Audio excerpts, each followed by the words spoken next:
a Dredfunn original production. Please sit back and enjoy.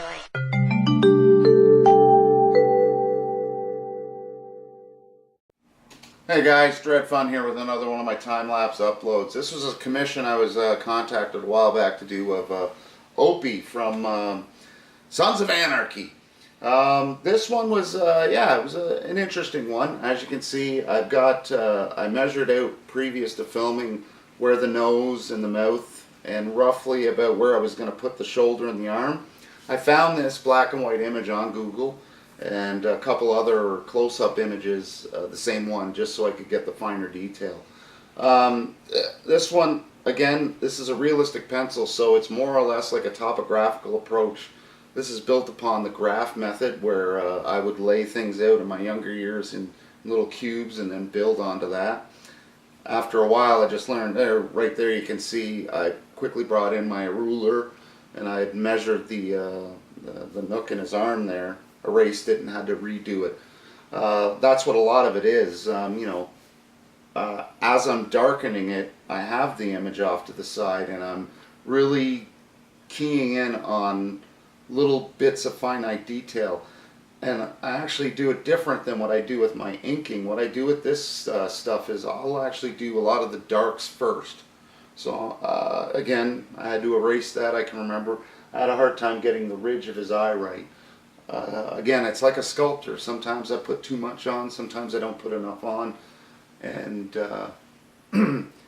collectively it can be tough, so I gotta pay attention to that. Really, it's just a lot of cross-hatching. Most artists would be happy with that and would consider that a almost completed piece that could then be inked or as is. For me, I'm going to take it further. I'm adding more and more graphite to the page. And you can see with this, I'm using a watercolor paper. Something I don't have access to anymore. Maybe in the future I'll find some that works as good as this. But it has a real porous type of effect to the final product. And pretty soon I'm going to be bringing in one of my old beat up watercolor brushes. I use those to smudge after smudging with my fingers. Right now you can see, normally I would actually draw the face without the facial hair, but because he's got such a prominent beard and a mustache that comes over the lips, I have found in the past that with those certain ones it's better to almost look at it like hair, where you break it down into shapes. The two shapes that come down here, the two shapes that connect and come down here, and then filling it all in. It's really a lot of back and forth, a lot of, once I have the character Opie down and I know that that's what he looks like and I'm comfortable, it's then a lot of niggling, a lot of back and forth, smoothing everything out, and then slowly either darkening it or lightening it, and keeping in mind that I'm going to pull out a lot of this with my graphite eraser. You can really see right there I brought in the brush and you'll see how it softens everything. I don't go straight across the page and just brush the whole thing. I contour it almost like a makeup artist, I guess. You know, I will really focus on areas like the eyebrows, the nose, the mouth, and the cheekbones, and other areas like this part of the forehead, the cheeks. Those are areas that will get hit with light first. I don't shade as hard or as darkly with the brush. I also don't have as much graphite there, so I don't have to worry about it. Now, shading the arm, again, it's a similar thing. I'm trying to put down the right kind of shade that I'm then going to go ahead and smudge and then pull out the graphite. Hair and fingers, it's a lot of fun to do together. It's going to be a pain in the butt, really, because especially with messy hair, you got to kind of like draw the finger in and then sort of fill it out. Yeah, a lot of darks in this one too that are coming up. Pretty much the drawing itself is done, the hard stuff. There I am smudging the arm again, really focusing on softening the contours of his forearm and his bicep, making the shadows look like shadows. And another neat thing is I don't tend to, like that part right there where you can see the darkness, I won't really go over that much with a brush. I'll go over the outside area to blend it in a little bit, almost kind of like using Copic markers, I guess. But yeah, and then now a lot of dark. I'm just doing the vest and the clothing. For me, what really helps is breaking each piece of the clothing up into shapes that I can recognize, like his pocket, sort of almost triangular, and you can see that I've made sure to keep the contour where it sort of bumps, and that's really, really important. If you're not able to do that, it'll get real flat, and then again, I just smudged it all up.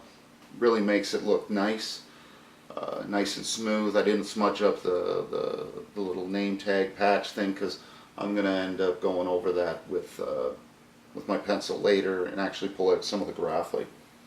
Touching up the hair. He had a big ring on his finger too. Those are tough metallic surfaces. Each one of them I find not hard to draw alone, but when drawing them together, sometimes you have to take into account how you've shaded the leather of his vest and how you're going to shade the metallic ring. So now, just finishing up the vest, and we're going to go in and get messy with the hair. My approach to hair is, like I've said, it's a lot of breaking it down into shapes. You can see right now I'm looking at it and it's like noodles or licorice for me. You can see one piece of licorice hanging down his ear, another one draped over, another one draped over, so on and so forth. And then all the other noodles are kind of tucked in back and going down and around. Kind of how the actor himself wears his hair during the filming of Sons of Anarchy. So yeah, and dark hair, but not the darkest kind of hair.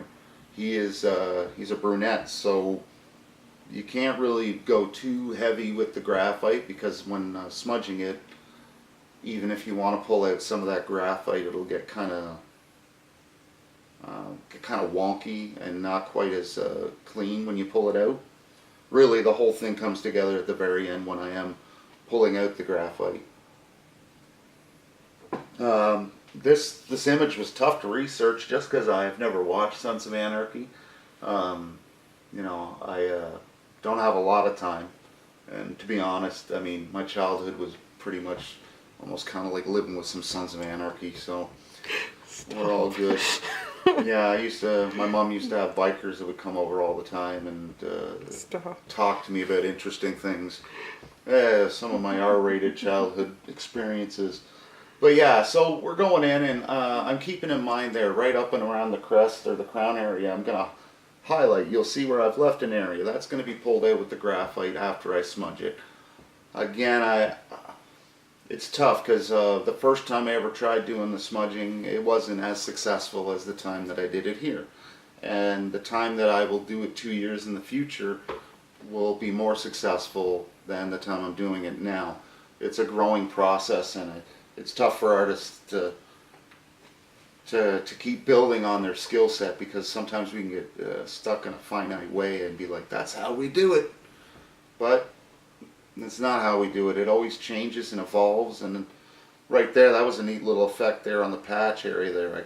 I smudged it after I pulled out the graphite, and I'm going to put his Men of Mayhem in there. Now, what is it you use to pull out the graphite? I use a graphite puller outer. It's an eraser. It's just a pliable eraser. I forget what they call it. Pliable eraser. Yeah, there I am using it right now. It's basically like a hunk of Play-Doh.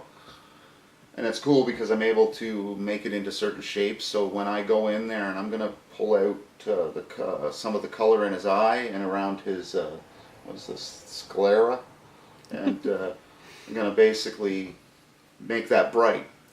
Doing a little bit of background here because I thought it needed it. Originally I was just going to leave him as is, but the image that it came with had this sort of hillocky background, so I threw it in there.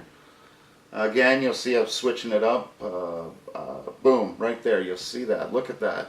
Notice how that just makes his face pop. You can go crazy with this pliable eraser and start adding creases that don't need to be there.